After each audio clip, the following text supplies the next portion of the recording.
CBI से जांच करा लें, किसी से भी जांच करा लें। हमारे विधायक तो पैसा देने नहीं आए थे ना, प्रलोभन दे रहे थे, हमारे विधायकों को भटकाने का काम कर रहे थे। मुझे पीआईएल के बारे में जानकारी मीडिया से मिली है, अभी कोई नोटिस आया नहीं है और पीआईएल एक्सेप्ट हुआ है कि नहीं हुआ है इसकी भी जानकारी मुझे नहीं है। हाँ, निश्चित तौर पर मैंने एफआईआर किया था और एफआईआर के क्रम में झारखंड पुलिस ने संज्ञान लेते हुए कार्रवाई की है।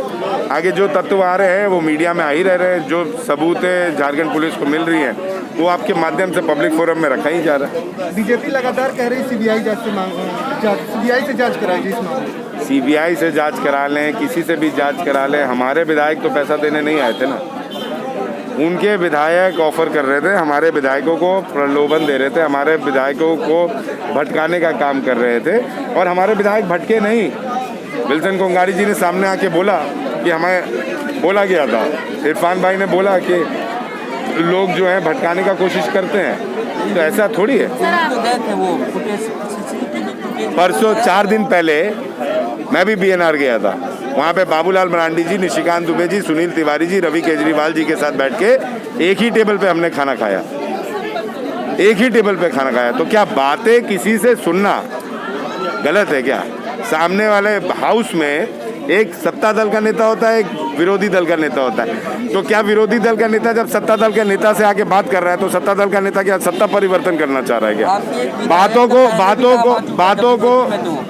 को सुनना कोई गलत नहीं है, उस पर अमल करना गलत है, लेकिन हमारे किसी विधायक ने उस पर अमल नहीं किया। उमाशंकर अकेला का पहले भी नाम आ चुका है इस समय। भैया, बीजेपी को वो सॉफ्ट टारगेट लग रहे हैं तो बीजेपी उनको बार बार अप्रोच कर रही है। अनूप सिंह को आगे की वो लोग इंटरेस्टेड है अभी, तो वो विधायक इंटरेस्टेड है बीजेपी की तरफ जा रहे। मुझे पैसों का कोई ऑफर नहीं किया गया था, हाँ, लेकिन बीजेपी के एक बड़े नेता और उन्होंने मुझे निश्चित तौर पर सत्ता परिवर्तन करने की बात कही थी और उन्होंने आगे सत्ता में इम्पोर्टेंट पोस्ट देने की बात कही थी, लेकिन वो कही 3-4 महीना पहले की बात। तो सर अगर आपने इस मामले की उस समय मैंने इसलिए नहीं बोला क्योंकि पैसे की बात उसमें नहीं थी। आपने मेरा एफआईआर पढ़ा होगा तो एफआईआर में मैंने साफ तौर पर लिखा है हवाला कारोबारी, और मैंने जो अभी बात बोली कि मुझे पैसों का ऑफर नहीं था, वो सही बात है, मुझे पैसों का ऑफर उस टाइम नहीं था, ठीक है। उस टाइम मुझे पॉलिटिकल पार्टी चेंज करने का ऑफर था, तो मैंने एफआईआर नहीं किया। लेकिन अब मेरे को समझ में आया, हवाला कारोबारियों का सूत्र मेरे को मिला, उसकी जानकारी मिली, बीजेपी के नेताओं का इन्वॉल्वमेंट मिला, तो मैंने एफआईआर किया। आप पार्टी फोरम पर बात रखना जरूरी नहीं समझे? ऐसा है कि जब मैं पार्टी के विधायकों के बारे में मुझे पता रहता तब मैं पार्टी फोरम में रखता। मुझे तो मालूम ही नहीं था कि वो कांग्रेस के विधायक है कि जेएमएम के विधायक है।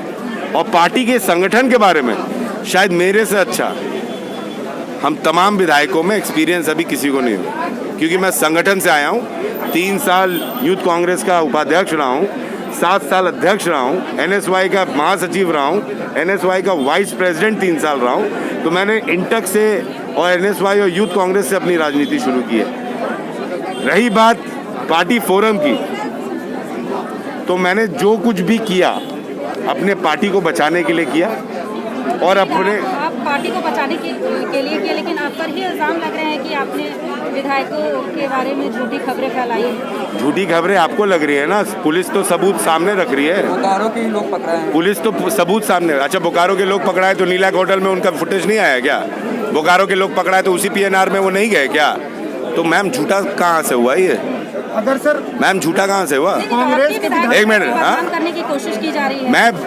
मैं बीजेपी की बात नहीं कर रहा हूँ। जब आप कुछ सवाल पूछे जर्नलिज्म से, मेरा भी जर्नलिज्म किया हुआ है, जब आप सवाल पूछे जर्नलिज्म से तो आपको जर्नलिज्म के माध्यम से ये पूछना चाहिए कि आप सही हैं कि गलत हैं। दूसरे के आरोप को आप नहीं सिद्ध कर सकते।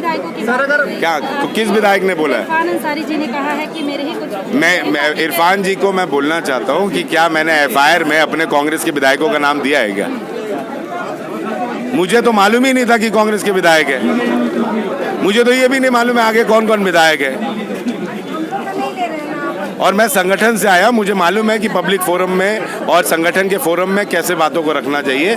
रही बात मेरे कार्रवाई की, तो आदरणीय सीएलपी विधायक दल के नेता आलमगीर आलम साहब ने मुझे इसकी जानकारी 20 तारीख को बुला के अपने चैम्बर में दी थी कि आपसे हम निवेदन करते हैं कि हम जा रहे हैं अपने क्षेत्र, आप इसकी जानकारी पूरी पता करें और निश्चित तौर पर अगर ज़रूरत पड़े तो कार्रवाई करिएगा। तो मैंने एक सच्चे कांग्रेसी कैडर के चलते, एक कांग्रेसी परिवार का सिपाही होने के चलते और राजेंद्र बाबू के बेटा होने के चलते मैंने अपना काम किया।